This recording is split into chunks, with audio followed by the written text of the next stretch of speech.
Cool.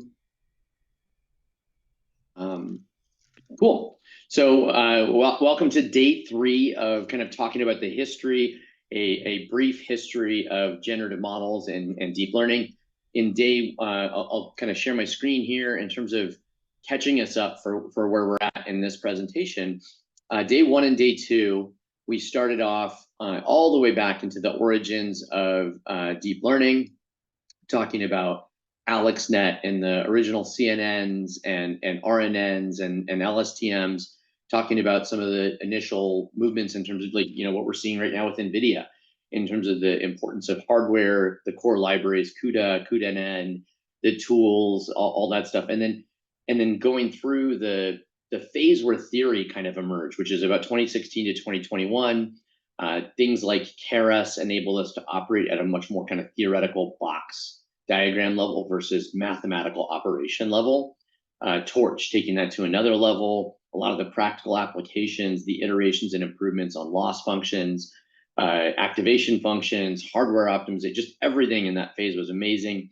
And then this re-emergence of a new phase of deep learning in the generative revolution, which is being driven by transformers, GANs, VAEs, diffusion models, LLMs. Last week, we got a chance to catch up to just the initial part of introducing transformers and introducing GANs. So I'm going to pick up right there where we left off in terms of kind of talking about the loss function in min-max loss in the GANs, and then talk a little bit about the early generative functions and the history of that, and then bring us to today. The goal of this whole 3-day backlog was to bring us to today to talk about some of the more advanced generative models, and specifically Roger and I did this to prepare to present SDXL Turbo, which is Stable Diffusion XL, the large model Turbo, because they figured out some really cool ways to make it fast. And not surprisingly, as a part of this kind of total history retake on deep learning, they went back to look at some former technologies to bring some of those concepts into the diffusion. Specifically, Stable Diffusion XL Turbo brings together the concepts of an adversarial model to make it faster and more direct. And I thought with this graphic over here on the side, while it was intended as a joke, I thought it was pretty cool to talk through how this is really a great summary, frankly, of the first 2 days of deep learning. Because as interesting and as exciting as those first 2 days were in history, they've literally kind of been reduced at this point to an import statement, because everything that we could do until 2021 is now essentially reduced to an import statement, which is pretty dope, actually. And if you look at the size and step function of machine learning over the last 10 years, that really is kind of the pinnacle of it, where you can say, now we can hire people that really don't know all of those fundamentals, and they can still produce very valuable models. And that's a huge leap, when you're able to drop it from requiring a PhD or a postdoc to these kids, not kids, sorry, I'm old. The students at undergraduate programs are now doing this, and they're able to do stuff with it. All right, it's pretty amazing. So with that, unless there's any further commentary or questions on the first couple days, I will kick us off with, oh, hey, Ted, welcome. I'm recording as well, so go ahead and record. So unless there's further questions or commentary, I will kick us off with our first video of this week, which is, as I said, the min-max loss function in GANs. Before we do that, I will point to one reminder of GANs. GANs are the introduction of what we call the bottleneck or U-shaped training curve, because, and in fact, I will do, instead of just starting, I will play the last few minutes of this one, if that's okay with folks. So I'm going to zip us forward to, I think, right about here, where it's going to explain why this bottleneck shape is important and why it's called a UNet. There are two types of connections between the encoder and the decoder. These are known as the bottleneck and the connecting paths. First, let's look at the connecting paths. The connecting paths are simple. They simply take a copy of the features from the symmetrical part of the encoder and concatenate them onto their opposing stage in the decoder. This simply means place alongside the decoder's features, meaning subsequent convolutional layers can operate over both the decoder's and the encoder's features. The intuition here is that the decoded features might include more semantic information, such as this area is a bike, whereas the encoded features contain more spatial information, such as these are the pixels where the object is. When you combine both the decoded and the encoded features together, you can see how you can get pixel-perfect segmentation. Now let's have a look at the bottleneck, the bridge between the intermediary features of the network. This is where the encoder switches into the decoder.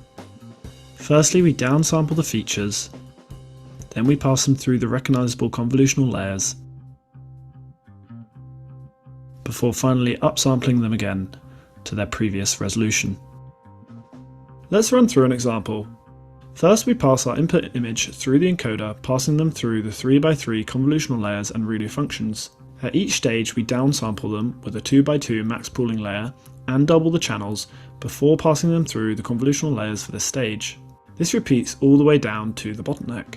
At the bottleneck, we downsample, pass the features through the convolutional layers, and then upsample the features to get back to the corresponding resolution before the bottleneck. We now pass the features up the decoder, upsampling the features as we go, and at each stage we also concatenate the features via the connecting paths.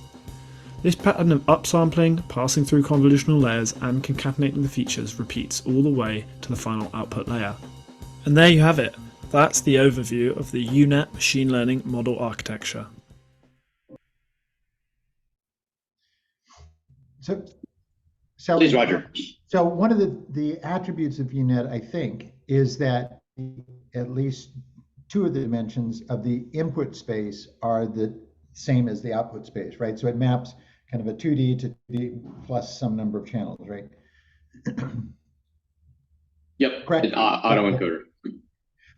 Well, yeah, I was thinking about that because I used to think of it as kind of an autoencoder, but it'd be kind of cheating if you use the top level during an autoencoder. Yep. You have to kind of get rid of some of those top level ones if you're going to do autoencoder.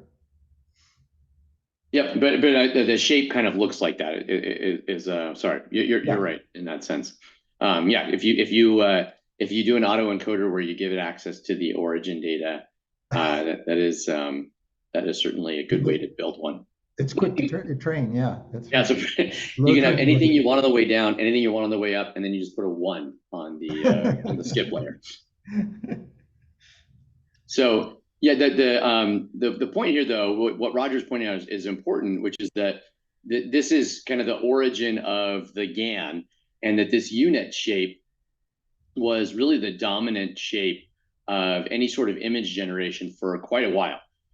And so we'll talk a little bit next about what was unique in terms of the creation of the loss function. But before we do that, I'm going to do two things. One, I'm going to stick the slides that I'm using into the chat. So if anyone is interested in catching up, if you missed one of the days, you can kind of just at least cruise back and look at some of the stuff that we went over before.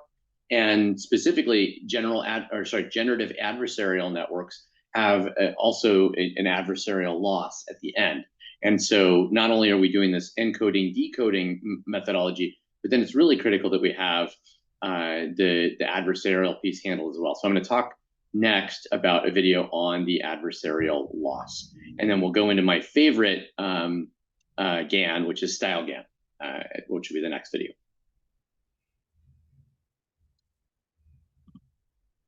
Hello, everyone. Today we are going to talk about the min-max loss function. This loss function belongs to a family of neural networks called generative adversarial networks, also known as GANs. And before we deep dive into the loss function, let's take a quick overview of how GANs look like. So GANs are comprised of two different components, the discriminator and the generator. What the generator does is it takes noise as input and then it generates a fake sample. Let's say we're talking about images, so a generator generates a fake image. And then what the discriminator has to do is it has to distinguish between the real and fake samples. And depending on the outcome of the discriminators, both components are then fine-tuned. And well, when you think of it, both of these components compete one with another. We want the generator to be good enough to make really good fake samples such that they will fool the discriminator.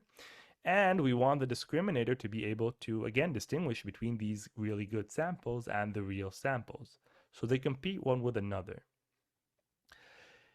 Before we go to the next slide, I just want to mention that the discriminator, let's say it takes some instance, either real or fake as input, what it outputs is some number between 0 and 1, which is actually a probability, where 1 indicates that the discriminator thinks that this instance is real, and 0 is that it thinks that it's fake. Okay, now let's take a look at the objective function for the discriminator.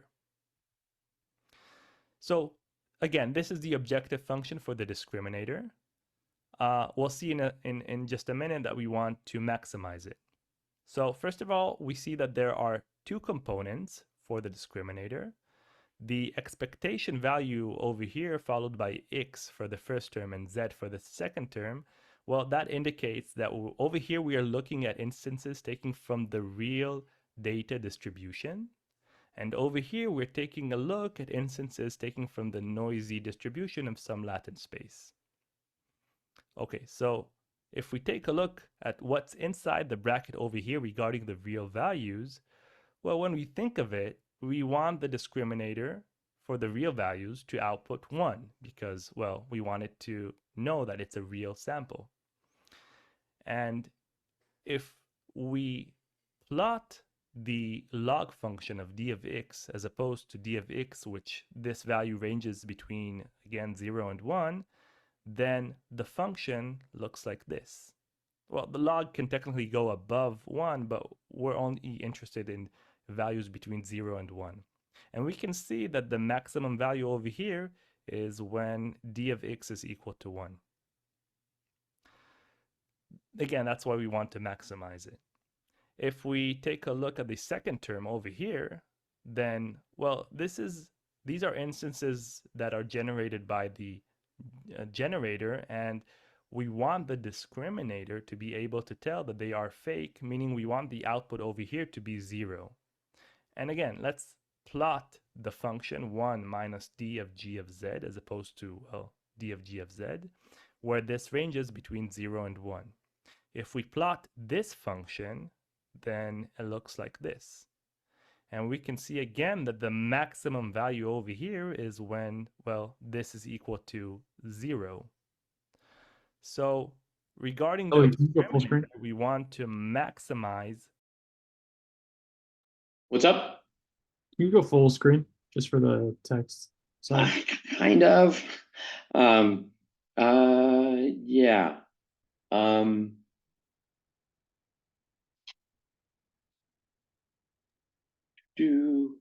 Does it not let you, or is it a monitor thing? It's a little bit of a monitor thing. Let me see if I try my other monitor. I got yelled at. Let's see if we can do it though.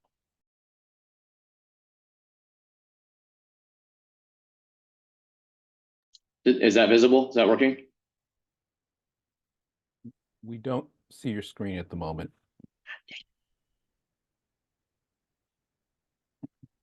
I think Zoom crashed actually. Oh, bummer. Okay, there is it working now? Yeah. Okay. So since we paused, I'll go back just 2 seconds here. The point of this, and anybody who's better at math than me, which is probably most of you guys, feel free to jump in here. But the point really being to heavily penalize anything that is really wrong, and nominally reward things that are more right. But the penalty for being really, really wrong, the penalty for saying this is fake when it's real is effectively, you know, infinite. And the opposite is true for the artificial images. But I will.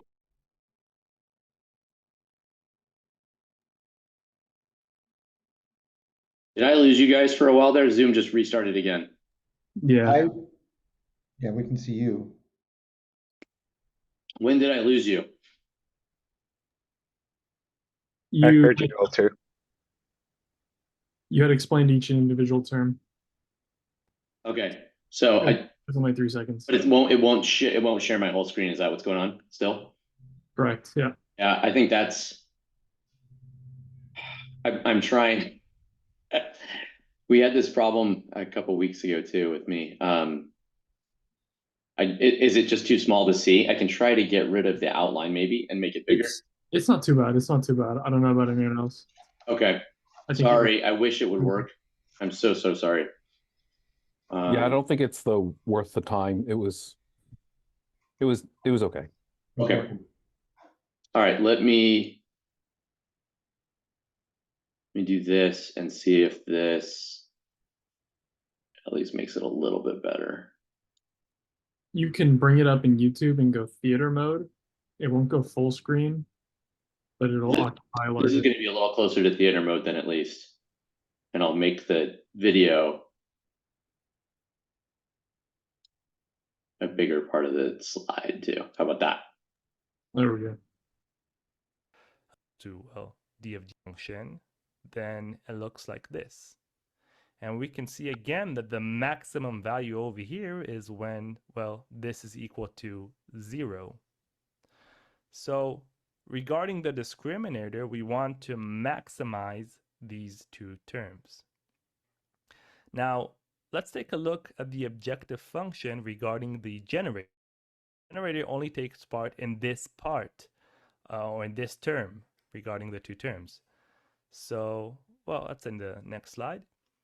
Regarding the generator, we want to minimize the objective function because we're looking at fake instances that the generator, well, generates from the latent space. And then regarding, again, the generator, we want the discriminator to output 1 so that it would be fooled. And again, if we plot that function again, we would see that as closer that it gets to 1, and the smaller the value is. And that is why we want to minimize this term regarding the generator. And well, when you think of it, that's it. That is the min-max loss function. It's written this way, where again, we want to maximize it for the discriminator and minimize it for the generator. So thank you for watching this video. I hope it was helpful in making you understand. Okay, cool. Sorry, I'm using 2 monitors now to try to get this to work better. So at a high level, right, like the basic idea of a GAN is to leverage that UNet to not only create something, but then to run a discriminator that's job is to fight against that generator and say, I'm able to detect the difference between a generated image and a and a real image, and thereby maximize my ability to create a specific loss that that is not just asking, did I auto encode in the case of that first UNet, but did I generate something that would trick the discriminator? And you're training both of them simultaneously, so you're getting a better generator and you're getting a better discriminator. The better your discriminator gets, the better your generator gets, and vice versa. No. Go ahead. Hey, Dave, a question. So this is Sachin. So just when the UNet initially came out, if I'm not mistaken, it was somebody from the biology field who basically popularized it, and that was the origin of it. Do you have a feel as to why someone outside, because they knew the data set and what they were generating, and is that the reason why they were forced to think like this? I think Patrick had some insight on this one, right? I mean, UNet is used quite a lot in all the MRI, CT scans, everywhere they put these units. And that was the first instance. I think if you tell the date, the paper came out during some Booz Allen or one of those guys did it. It was Ian Goodfellow, right, that came up with Yeah. it. No, Yeah, no, not Goodfellow. UNet. I'm not talking of GAN. UNet. Oh, UNet. Sorry. I do not know the answer to that question, unfortunately. Does anybody else have an insight there? I didn't catch the last part of the question. So, okay, so I'll give some more context to it. So I'm a little bit down on the weather, so just bear with me. So where I was coming with is I was looking at some medical images, and it's very hard to find medical images, right? It's just not there. And one of the things you can do is once you understand the biology, you can create images, right? Which are not really fake. I mean, they're not cartoon images, but they're not something that if you show it to a doctor, he will never say that synthetic data sets. Yeah. But the doctor will not be able to say that, hey, this was a generated data set as opposed to a real one. And that is when I was looking at it. This is when the UNet started to come in, and it was the cell segmentation, or I forget which it was. So was it because these guys were trying to solve a specific problem where they knew the structure and things like that? Was that the motivation is what I'm coming at? So I've seen this now in put in mobile MRI things for prostate cancer and all. They damn it put a unit in and you have a mobile thing and it comes in the office and you do an MRI and that's it. And you know whether you yes or no right away. So Vida, go ahead. Yes, hi. I believe anywhere you have image-to-image translation, some sort, like whether it's segmentation or style transfer or anything where you have an input image and from it you do, on it you do some transformation and you get another thing, including when you generate from noise, then UNet has been, the thing that has been, the kind of architecture that has been used. Yeah. Yeah, it was like it was generative, but it wasn't generative medical images necessarily. It generated things like a segmentation map and whatnot.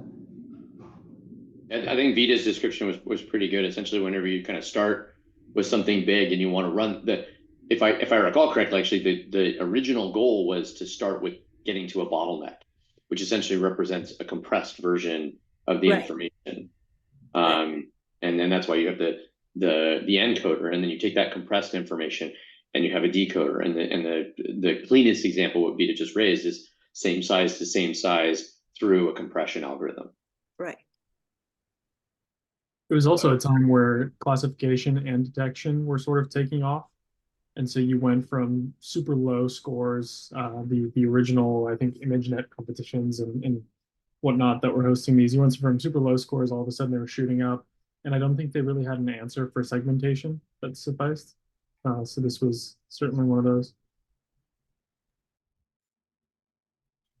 Yeah, I mean, I think related to that, actually, one of the examples I could kind of give is on the next slide here, which is in this time period, NVIDIA came up with probably the two, at least at this time period, the two best known things, which were image to image and vid to vid.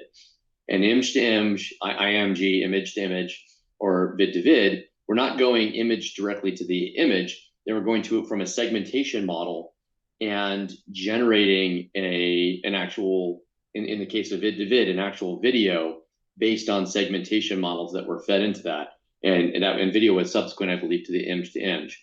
And at this time, it was just really cool. NVIDIA had, I believe this was the 2017 big NVIDIA summit. And Jensen went up and he showed this image and he said, you can kind of imagine there would be cars. And I believe it was actually mountains and sky and water in his example. And he said, and I'm going to put mountains here. I'm going to put the sky up here. Oh, trees here, ground and water.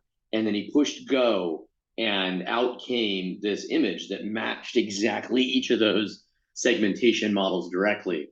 And that was one of the first really amazing kind of mind-blowing moments where we saw generative become really interesting and more than just the space of generating text. And this is a great example here where you're seeing here's an input and you can get numerous outputs coming out here.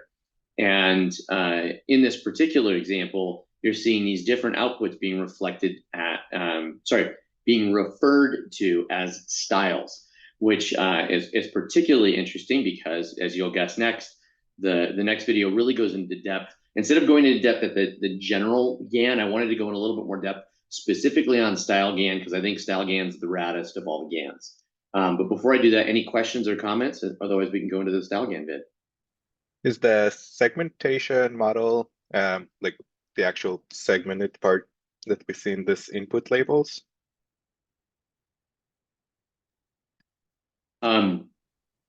This particular model takes these as inputs, and these are called the colors on this image are called pixel-wise segmentation.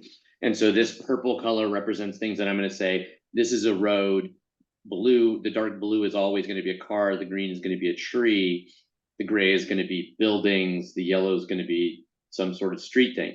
And the street thing is probably the most indicative of these, because you can see here we've got one street thing. I don't even, what's a bollard. It looks like a bollard.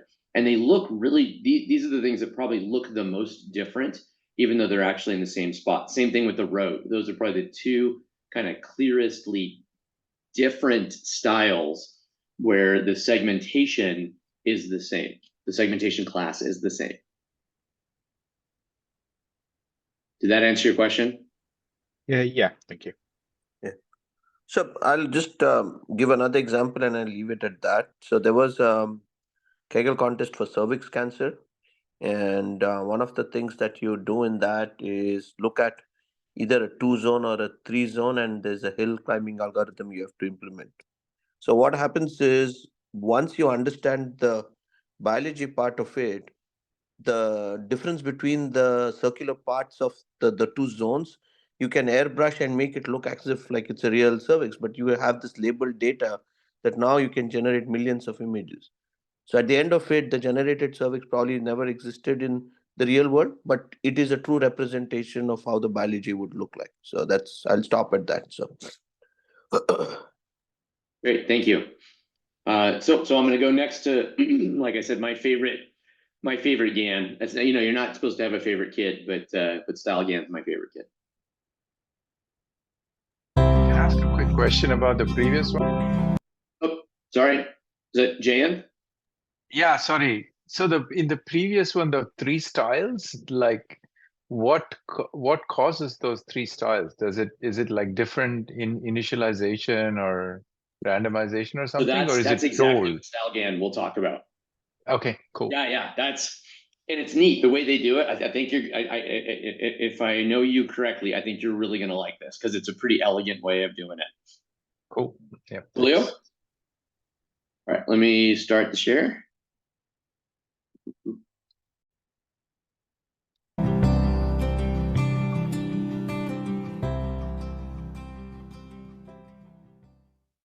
Hi everyone, in this video let's have a look at StyleGAN, which is a style-based generator architecture for generative adversarial networks. We all know that GANs are composed of a generator and a discriminator. So the contribution of this paper is in the generator architecture. So they propose an architecture where you can precisely control the synthesis of the image that is generated. When I say control the synthesis, they say that we can clearly separate the pose, identity, face, the hair, the color of the face, and everything. Just how you use sliders in your user interface in HTML, they say that you can control the style of the image that you're generating using this architecture that they are proposing. On top of this architecture, they also come up with a data set which they call Flickr Faces HQ, which is 70,000 images of very high resolution, and they also these images are of very high quality and very high diversity, in terms of the pose, in terms of the background or the color of the face. Now, before we look at style GANs, let's have a look at GANs and get an understanding of what's the problem or what's the shortcomings of GANs. So let's take this example where we have an MNIST data set and we sample a batch from the MNIST data set, and then we pass it through a discriminator which squeezes this input image into a vector which can readily be compared. And then you have a generator to which you feed a noise vector, which does exactly the opposite and converts these noise vectors into images. And you pass these generated images to the discriminator as well. And the discriminator decides whether it's a real image or a fake image. So what is the main problem with the GANs then? So the main problem is that you have no control of the style of the image that's been generated, or in other words, you just feed a noise vector and wait for the generator to churn out images. Now with that in mind, let's have a look at the style GAN architecture. So the main addition or the contribution of the style GAN architecture is the mapping network, which takes as input the latent vector and then maps it to another vector they call this W. And then the second contribution or the change that's been introduced by the style GAN architecture is the affine transformation A and the adaptive normalization ADA-in. That's, as you can see from the green ellipse that's been here. And the third contribution of the style GAN architecture is these noise vectors along with the transformations B. So these noise vectors, if you remember from GAN, that you just pass one input noise vector on top of the your CNN layers, but in this modified architecture, they pass 4 noise vectors at different stages of your convolution layers, and that is the main change in terms of the noise input that you provide to the network. One of the main variations or contributions of style GAN is the introduction of adaptive instance normalization. So before we understand adaptive instance normalization, let's briefly look at batch normalization, because adaptive instance normalization is just derived from batch normalization. So if you look at the equation for batch normalization, you have input X. Batch normalization computes the mean and standard deviation of X, and then it also has parameters gamma and beta, which is a scale factor and translation factor respectively. So instance normalization is a breakdown or batch normalization for specific instance xi of a batch. So you can treat each sample in a batch separately with instance normalization rather than batch normalization, where you have an entire batch which been used for computing this mean and standard deviation sigma. So adaptive instance normalization is a further specialization of this instance normalization, where now you have the input xi and you also have another input yi, and here xi is the features from the previous layer convolutions, and y is composed of ys and yb basically. So ys is your scale factor and yb is the translation factor.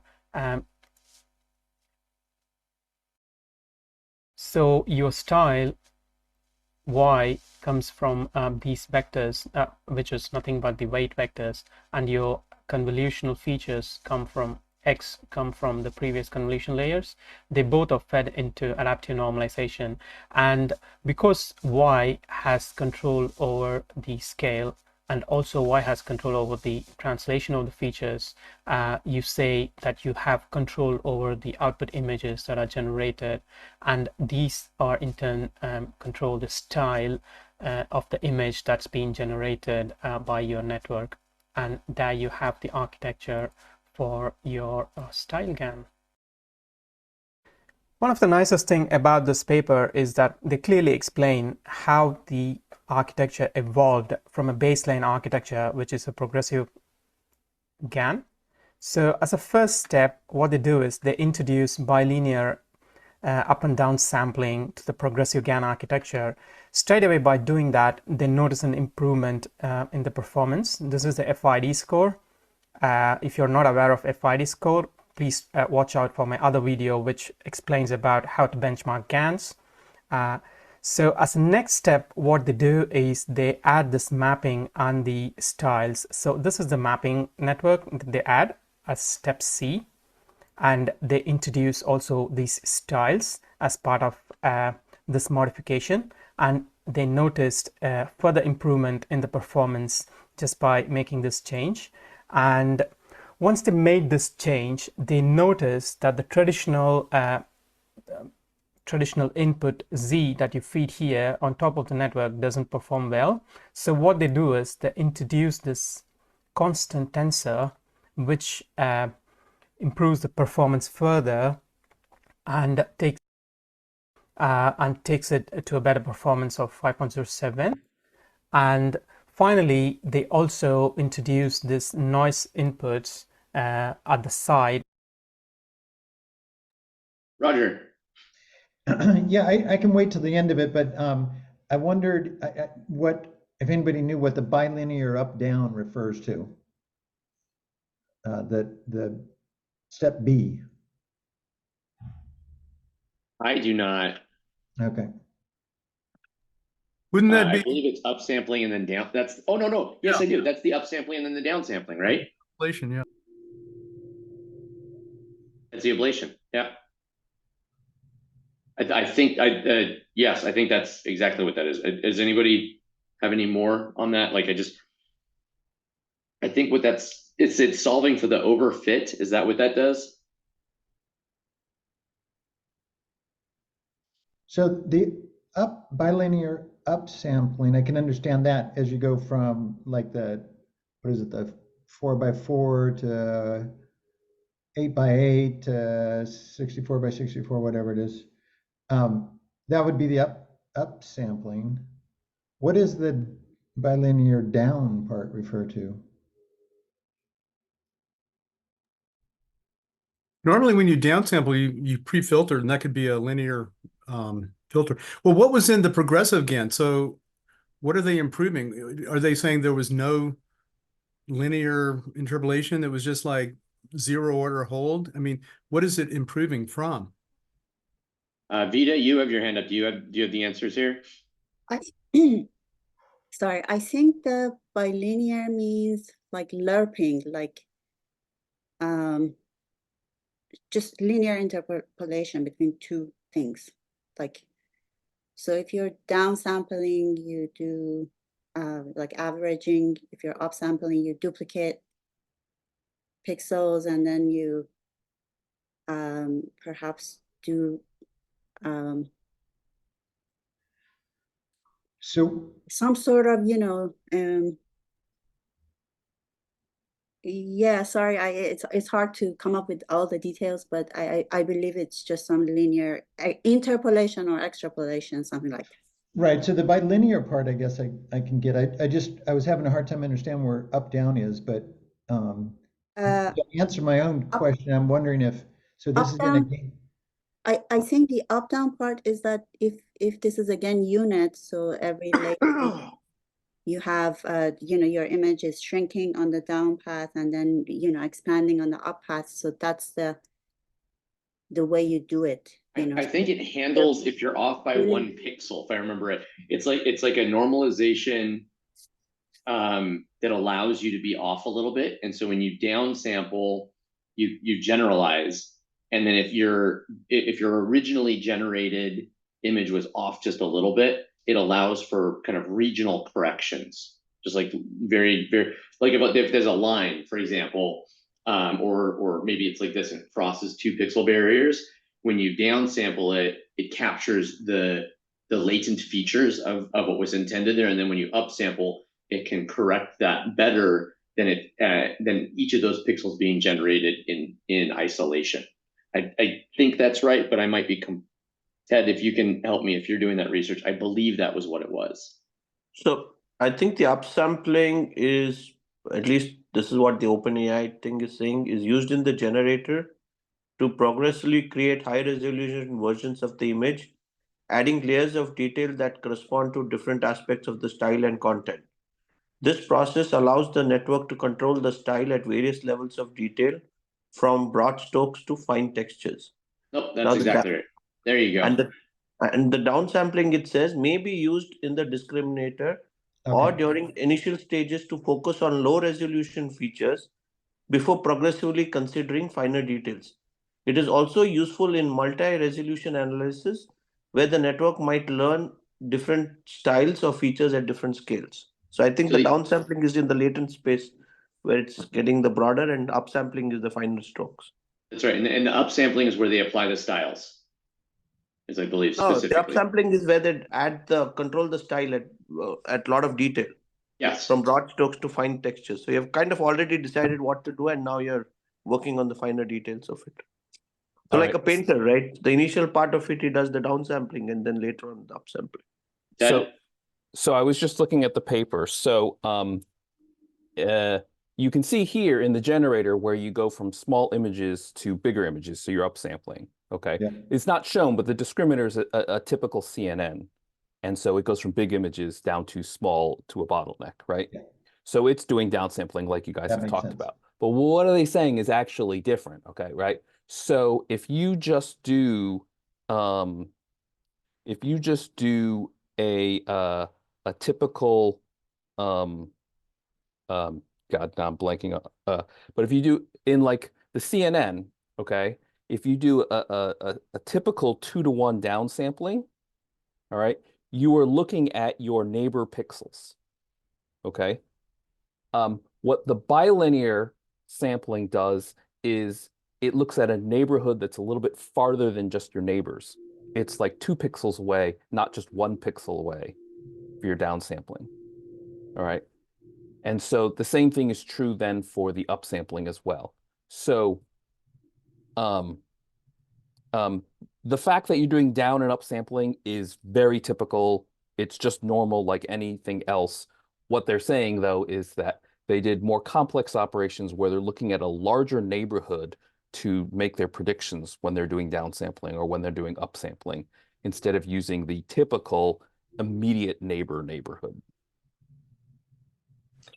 Hey, Ted, so isn't a technical term, definitely for convolution, is a dilated convolution when you're looking at the field which is bigger than your nearest neighbors?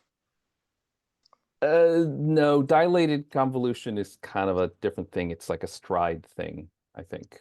But the main thing is what they're saying, whether I'm using the right technical language or not, is progressive GAN only looked at your nearest neighbors in order to do either the 2-to-1 upsampling or the 2-to-1 downsampling. And in style GAN, they said, we're going to look at your neighbor's neighbors in addition to looking at your neighbors when we do that calculation. Ted, I'm pretty sure that it does a little bit of both, but I think this also refers to the dimensionality, if I'm not mistaken. Well, I'm saying upsampling or downsampling, the dimensionality is 2-to-1, even in the old progressive GAN, even in a regular CNN, right? You have your like pooling layers, right? So if you do like 2x2 max pooling, you're just looking at your immediate neighbors. So what they're saying is, rather than regular 2x2 max pooling, you would be looking at a, what? I don't know if it's a 5x5 area or a 4x4 or something like that, right?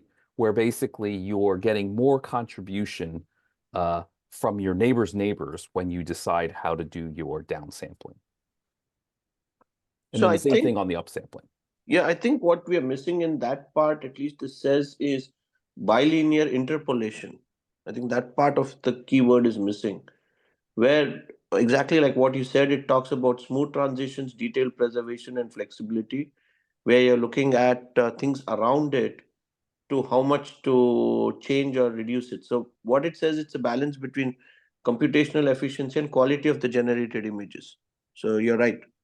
Yeah, on it. yeah. So like you can do bilinear upsampling on a small neighborhood or on a bigger neighborhood. So I believe StyleGAN is using a 5x5 region around each pixel when it does the upsampling, instead of just using a 3x3 region, nearest neighbors.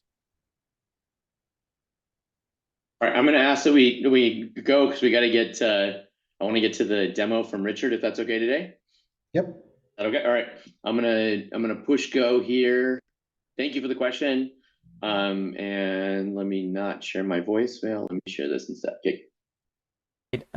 Which is using these affine transformations B, and they notice further improvement in the performance.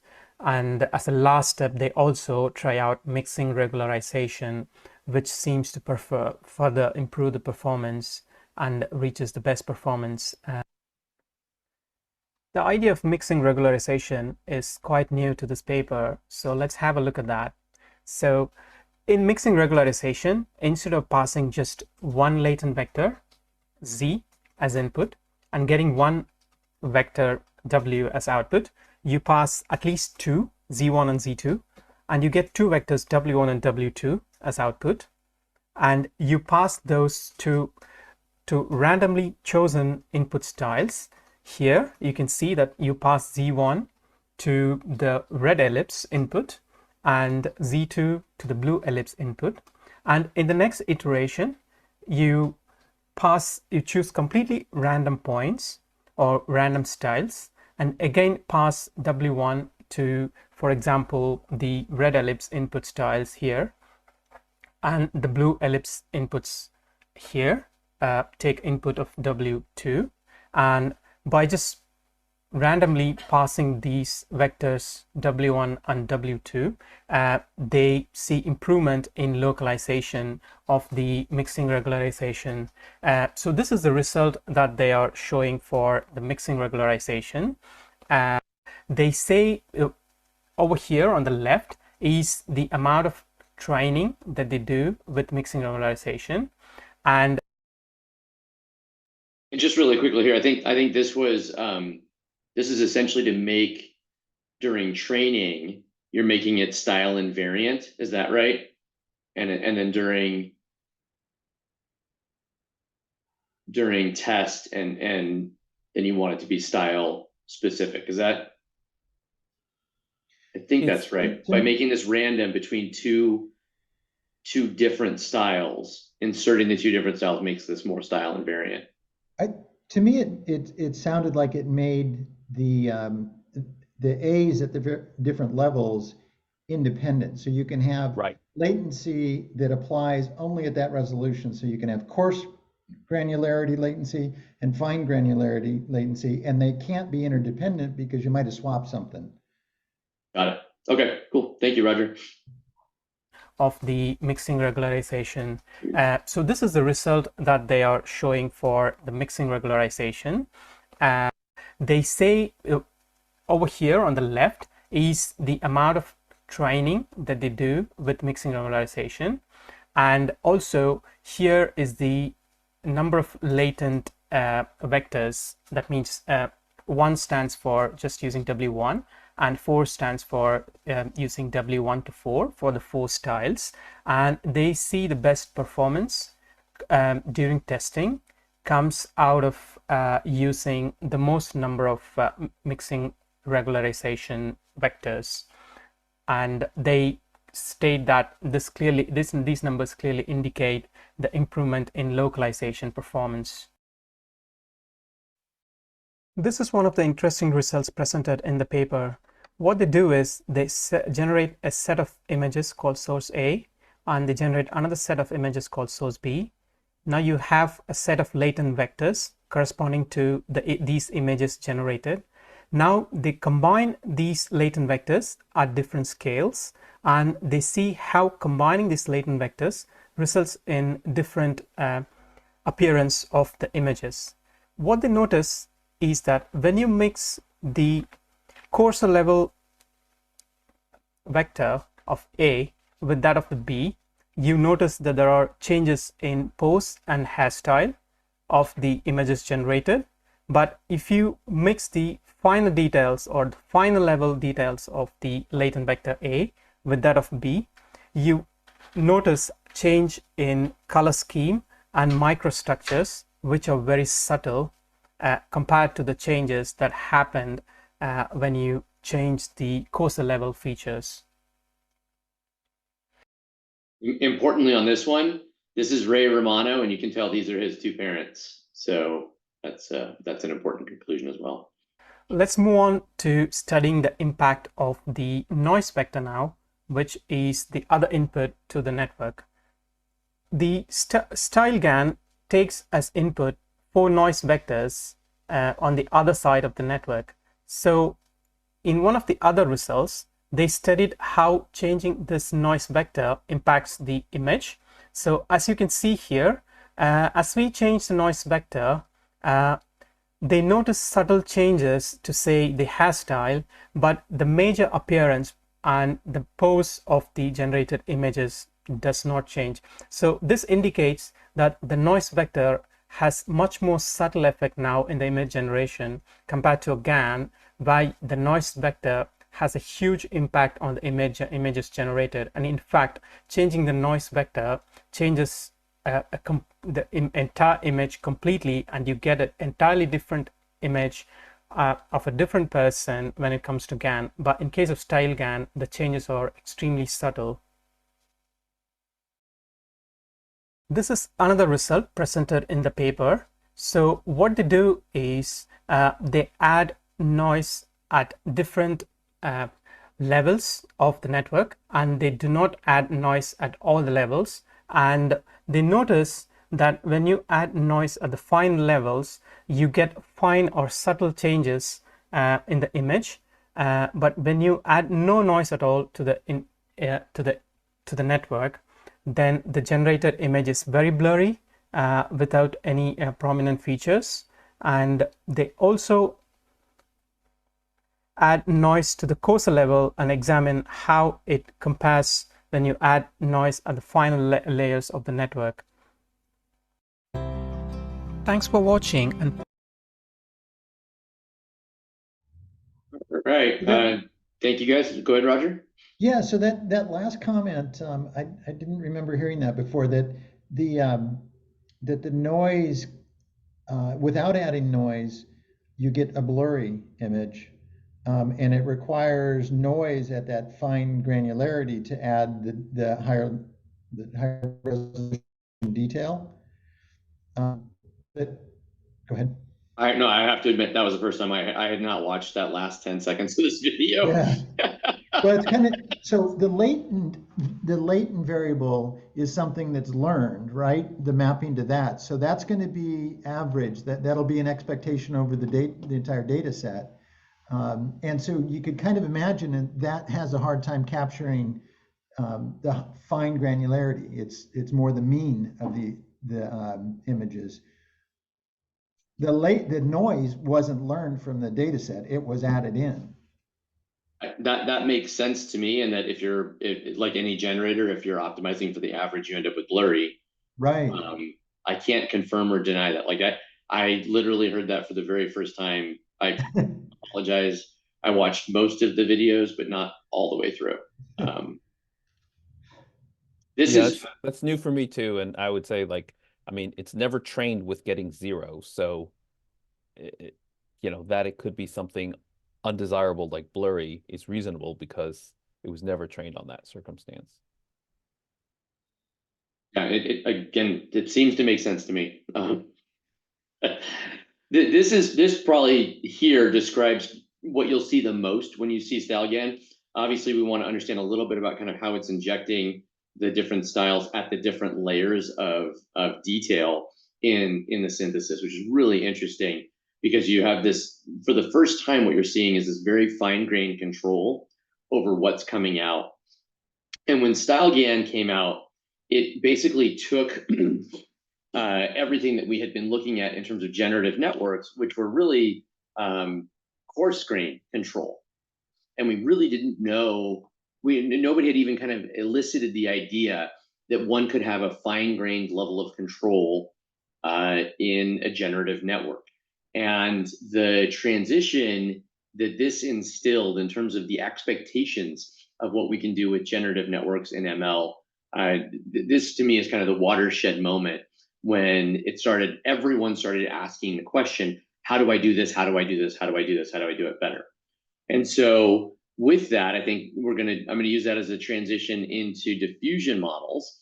And I'm gonna ask that our good friend Richard talk to us about diffusion models a little bit. He's gonna give us a demo, and then we may close this week on the demo, depending on how long that goes, or we have maybe start going into diffusion models in a little more detail.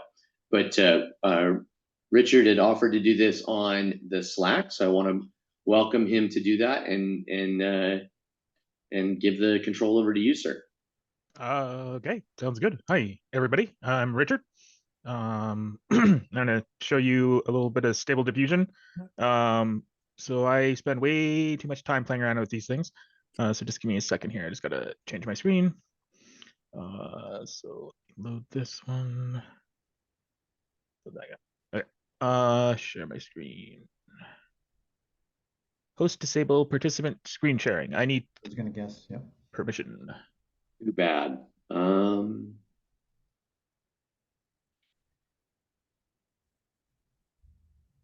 Go for it. Okay. There we go. Cool. Can you see it? Yep. All right. So this is the last one I'm going to show you because this is stable cascade. Let me just save this. Save. Cascade. All right, so I'll start out with the first one. So that's just Stable Diffusion version 1.5, which came out last year.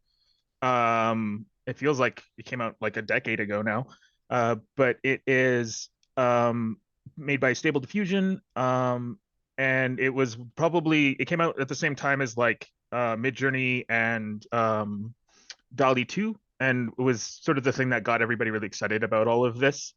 So if you take a look here, it's pretty simple. It has the model that gets loaded. There's your encoders for your positive prompt and negative prompt. That takes a latent image, which this is just a preview of the latent image as it goes into the model. And then in here is where all of the magic happens, which is what this seems to be more about this group. So you don't unfortunately get to see all the different steps inside of it. But when asked to make a set of flowers painted in like a sort of a Renaissance style, it does a pretty good job. This is representing imaging the latent as it's being generated. So it's kind of cool being able to see it like get distilled from the noise into an actual image as it goes. It goes pretty quick. This machine's pretty strong. But it's like makes pretty good images, but like this was amazing when it came out. But it's kind of meh now. So as we go along, clear that one. So can I ask like for a quick pause? Yeah, sure. Can you go over the framework and things like that? I mean, I'm totally lost. I mean, I'm excited, but it's like. So we'll do that part in a little bit. This is just a demo to show where we're headed. Okay, perfect. Yep. Okay. Roger, you had a question though? Yeah, I was asking a little bit along the same line. So you're running this locally, right? Is that correct? Well, it's on a virtual machine, but yeah. Okay.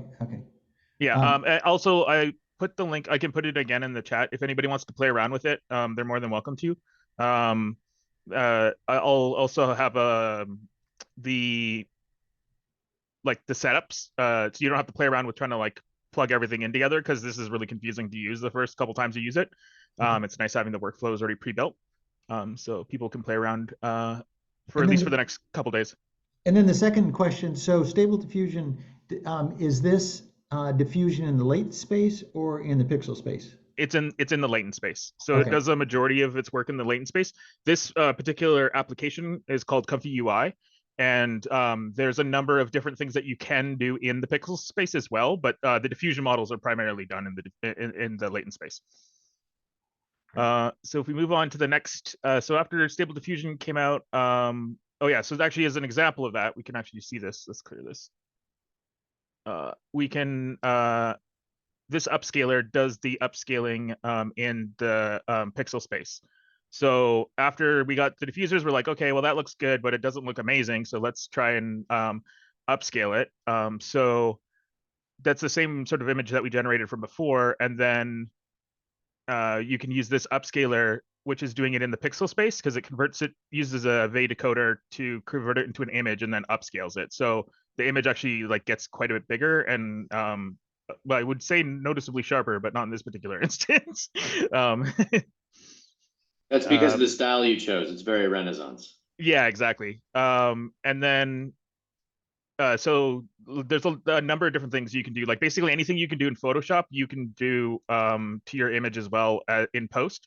So people get really complex pipelines built that are able to produce quite stunning images, which we'll get to in a little bit.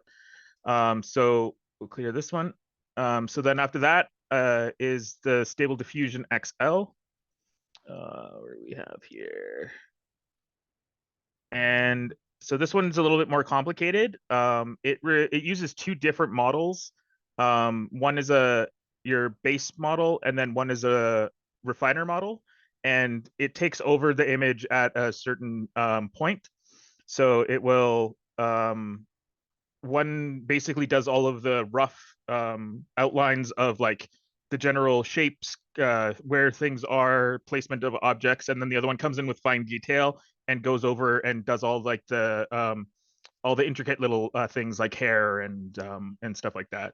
And you can see that all happening here. It also takes a ton of prompts. So it has both two positives and two negative prompts that can go into it. Can you zoom into this a little bit to kind of give us an example? I think this is a good time for us to kind of talk about what the prompts are, just because sure. when you're share, we can't quite see those yet. Yeah. So the way that this is working is we have this is the refiner model, and then this one is the base model.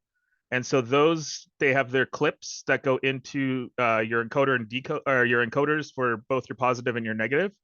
And then each model gets its own set of prompts. So you can actually, I have the same thing in the negative, which is not good. You can actually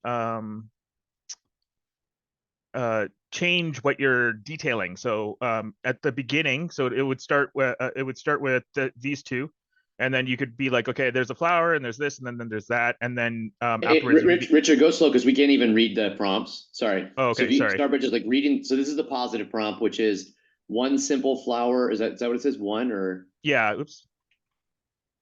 Still life art, fine art, impressionism, neo-impressionism. And then in your negative prompt, that's where you're going to put. So that's basically the way that I do this is I find negative prompts often do the opposite of what you want. So I try not to use negative prompts. I usually will leave it blank, or I'll put in like if something like if there's like a watermark or logo or not safe for work stuff. Those then you'd want to put in negative prompts, but it's basically like stuff that you absolutely do not want to see. A lot of people put in really big, long, elaborate prompts. I find that they tend to not work as well. At least with the Stable Diffusion models. With the original diffusion models, because of the way that they were trained, putting in like a million words actually makes them do quite a bit better. So those get converted and encoded with the clip, and then those get turned into conditioning, and then those conditionings go into the sampler. And then sorry, quick question. In the negative prompt, could you put something like, let's say in this case, red flower? Yeah, sure. To say. And then you can see it won't put in any red flowers. Cool. Yeah. And then if we like fix this, so you can set it. So this is changing the seed that goes into it.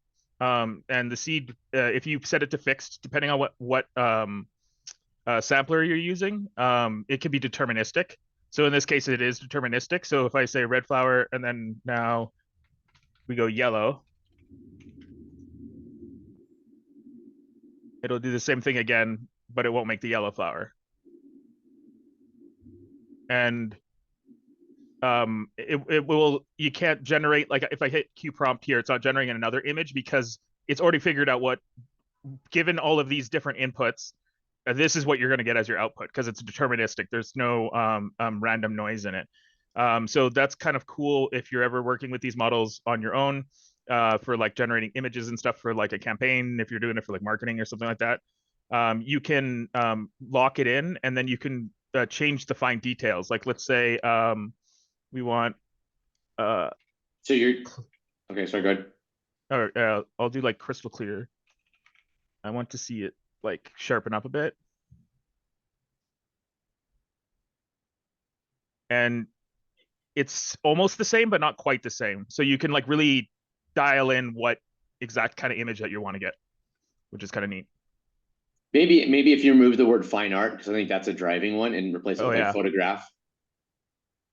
And impressionism, actually, yeah. I think the impressionism probably would be. Yeah. That looks like that's powering no matter what you do. Yeah, there we go.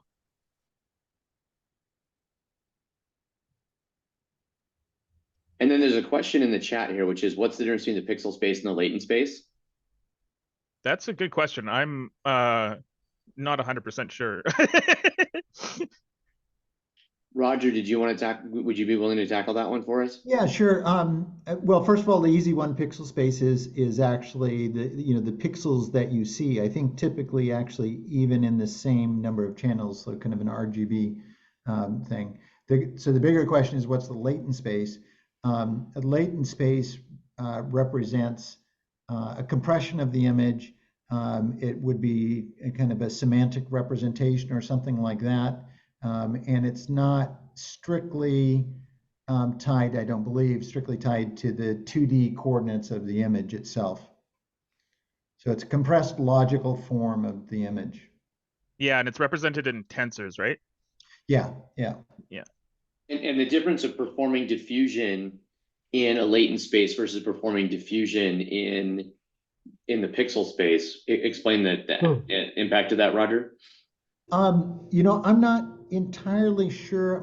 Somehow I feel like when you're because other ones do diffusion in the pixel space, but somehow the model has got to be learning some semantics that are somehow hidden in the weights that you're going from pixel to pixel, but you understand it's a dog or a cat or whatever. I think in latent space, it's a little easier because you can have, vector directions that represent eyeballs or furriness or something like that.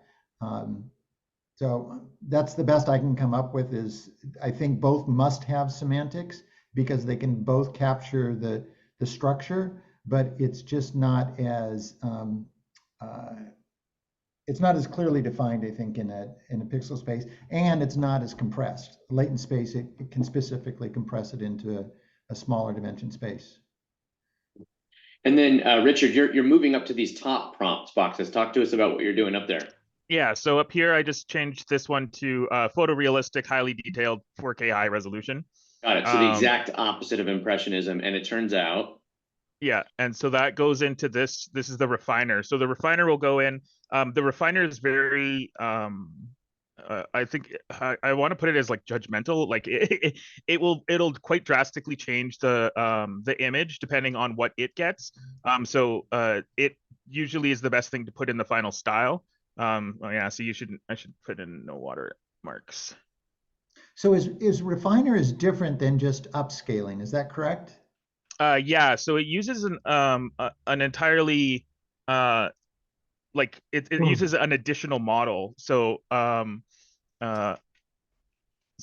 it's like it feeds one model into another, and so it isn't just upscaling. It's a little bit more than that. I can show you an example of how that works. Oops, what happened there? Where did that go? Let's load that again. Sorry, that just disappeared on me. I'm not sure what I did. Connect that guy. Connect that guy. It's like playing with Legos. Got it. And you're connecting that to clip, right? Specifically, is that right? Yeah, so it's a clip text encoder. And then on the other side, you get a VE decoder. And so the black things are sort of where the models are. Oh, I guess these would be black. And just to answer, I think it was Charcoal was asking the question about the, what is it that we're looking at? The clip part is the part that as we're encoding, it nudges the image generation in the right direction. In this case, towards something and away from something else at the same time. Yeah, so I always think of clip as like it's like the adversarial portion of the GAN that like looks at the image and then decodes the tokens and then compares the two to see if the image is closer or not to what the tokens say. That's a very decent way of looking at it. Very good. So then after that, you can see how we can add the extra same layer of upscaling to we can add the same layer of upscaling to stable diffusion, and now we're starting to get into like really big complex webs. But it will create a substantially better looking image from that. If we do something similar, should have my prompts. Richard, the way that you have all these pieces wired together like this, it implies that there's some flexibility that you can change model and. Oh yeah, this thing is like quite it's quite flexible in terms of what you can do with like which models you can run into each other. Oh yeah, that's what I was going to show is so for like you can swap out what models that you want. So in this case, I'm using the base refiner and the base base from Stable Diffusion without modifications, but there are countless different versions as well. My favorite one is probably this Dream Shaper one here. And so that will do substantially different. So these are like fine-tuned models. People have taken their own images and they'll run them through. And they'll generate substantially different images. Punch it. We're waiting. Yeah, I just hit it. Okay. And so I find that like if you do a good job training your models, like there's a few of them that you can get really high quality images. Let's do the photorealistic thing again and get rid of this neo-impressionist stuff. So this is the Comfyui. How does this relate to Stable Diffusion? It's basically an engine to make Stable Diffusion like simple to work with. So you can sort of think of these all as like individual functions in like like the Hugging Face library, where when you're calling in one section and you're running it through a text encoder, you would have like an actual function with its inputs and its outputs, but instead of that, you have boxes, and then you connect the wires as the inputs. It's essentially the extreme version of kind of what I started out at the beginning, which is that we're getting to the point where you can operate on this stuff just at the level of boxes and wires, right? And this is literally that. Yeah, it's the flow architecture. I think this is going to be fairly prevalent in a number of different styles. Amazing. Or a number of different machine learning applications, because you can do the same thing with text models if you wanted to. There's another library called like Langflow that will allow you to like control your generative agents using a similar system where each call is in its own little box, and then the output from that box you can channel into another box. So it makes it a lot simpler. I try to like make the layout for these ones like really clear as to what's going on. I know it probably looks like spaghetti, but if you follow each line, you can see that they're like this one here's like the positive prompt, that's the positive prompt, and that's going into the positive prompt box.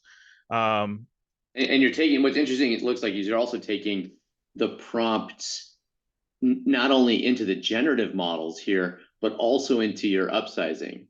Yeah, so the upsizer also will take them. I can also put in another set of prompts here where I could put in like different instructions to do the upscaling, because it doesn't make sense that like it makes sense that it has like so for the prompting, usually I go for the subject as the first set of prompts, and that's the one that gets done by the base model. And then as the second set of prompts are usually more style and like attention to detail kind of stuff. And that's those ones are the ones that I feed into the refiner and the upscalers. And then when I was talking before about the refiner being like very like pushy about the way that it takes control of the images, if I like turn up the CFG scale on here so that it's a lot higher, basically it will just generate an entirely different image. It takes the latent input from this one, and then it will just be like, okay, that's good enough, and then just like remake it differently. Oh, of course it doesn't do it the one time I'm doing it this time, but it does do that sometimes. So it's you have to do a lot of playing around with it to see how the image is going to come out at the end. But you can get like these are pretty good, like you're getting pretty close to photorealism there at certain points. But then it still got even faster, which is crazy. So we can clear this one. Oops, wait, we'll finish that image. So Sally, this is kind of interesting, like the style GAN, where you had at each layer, you had a different, each resolution, you had a different latent coming in, and then it would upscale. It seems like it's kind of similar here, except the latent is a text that's guiding it. Well, and not only that, like the dynamism with which you can apply the latents into, and for the people that aren't as familiar, like the latent essentially becomes, I believe that they refer to it as, and you go through an embedding layer into the latent and then pushing that into the image space. Yeah, I did a good job. Really interesting. Yeah. There's a question from Janth here. Yeah. Oh yeah. So can we see, does it show the underlying code? I'm just wondering what this is built on. Is this on PyTorch? Is this on it's mostly the Hugging Face library. Hmm.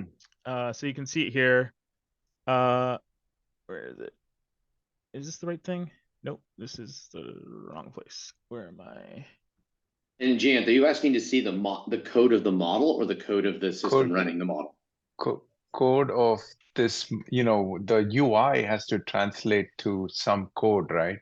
Yeah, so like these are the model configurations, but the actual code that's doing the changes are all in here. So let's just look at SD because that's easy. So I guess there's different layers. There's like, yeah, sorry, go ahead. Oh yeah, so like each one of these is basically like one of those boxes. And so the box has the inputs and the outputs, and then those are labeled, and then those you can feed them one into the other. If you do it incorrectly, it'll just not work. So you have to actually have some understanding of like when you want to encode, when you want to decode, when you want to feed it to the model, when you want to apply a LoRa, etc. But it's mostly Hugging Face, almost all of it. I see. Cool. Yeah. Thanks. So And then is it fair to kind of think of it as it's a visual programming environment for Hugging Face models? That's a good way to think about it. Yeah. Okay. Then we have which one? This one reminds me of this thing called Simulink or something. Yeah. So then we can then it got faster. So now it's this is LCM. So I don't actually know what it stands for. I know it's a distillation process where they basically pruned the weights and this is what what's his name did. It's the consistency models. Yeah, latent what Dave consistency presented. model. Yeah.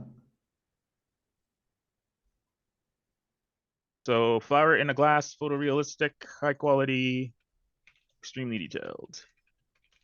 So this should be fewer steps, is that right? Yeah, so this is so the previous images, we were doing them in about 30 steps.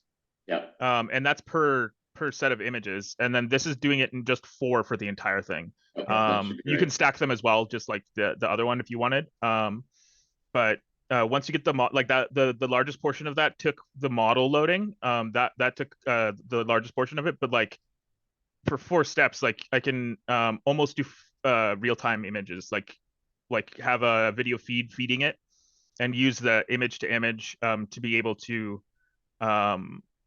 create images based on the image that is an input, and then have it like literally like overlay a mask or something on somebody and like make them you can do it on video, I don't have an example of it, but it's pretty crazy how fast that these things are getting. Just like the quality, like it almost looks like a real picture, and like that for 4 steps, that's insane. Yeah. And then the last one, oh, well, I have 2 more things to show. So I'll show the other one. So we were talking about how you can manipulate the latents and stuff. So control net's another really cool thing. You can see a really grubby picture of me. Basically, these will take the control net models, and then those control net models will show you, or will take the image that you have and then examine that image and then apply sort of like maps to it. So if I show you here, let's do that. So that's the canny edge one. What? This is not set up right. What happened here? So that one goes into that one. Oh, they're missing the boxes for it. Sorry, that it jumbled my my preset thing. This is supposed to have oh, I think they're here. Now I see why you're spending so much time on it. Yeah, you can when you start moving around, they get really complicated. I don't think it's worth it for me to try to figure out what happened there, but it'll basically take the image and then apply some kind of like depth map. Like in this case, this is the one with the depth map, so that one should go there, and then I think that should give me an image for those. So while that's going, Julius, the embedding is a little bit different from kind of the starting thing. It's more like a meaningful numerical representation of words, essentially. So when you type in those prompts, it makes sure that those prompts actually turn into something interesting.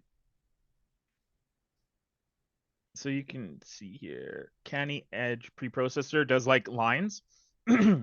And then the depth map does like the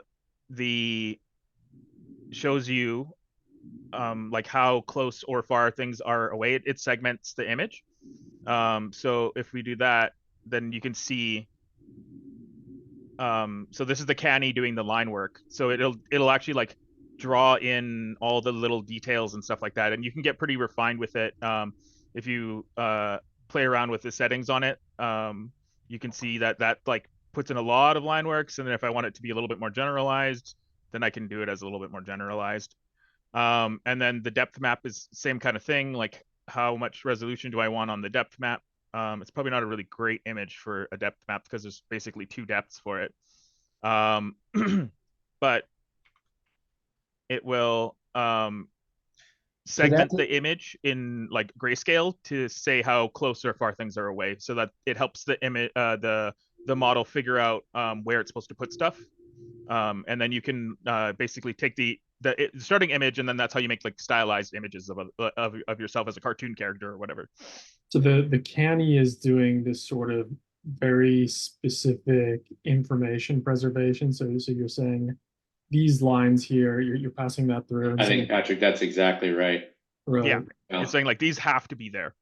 So and presumably you could do this with any sort of mask or filter that you apply. Yeah, so the control net models are a series of LoRa models that basically are like a set of fine-tuned weights that you add on as the last step of the diffusion process. And then they or wait, is it the last step or the first? I guess it must be the first step. I'm not sure. Anyway, I know it's another set of weights that you basically add to the model, and then you can use that to extract features. And there's a number of different ones you can do. There's ones that do color, there's ones that do depth map, there's ones that do line work, there's ones that do textures. Like there's quite a bit of them. I probably have a terabyte worth of models for art. Cool. This is beautiful. Yeah, this is really neat.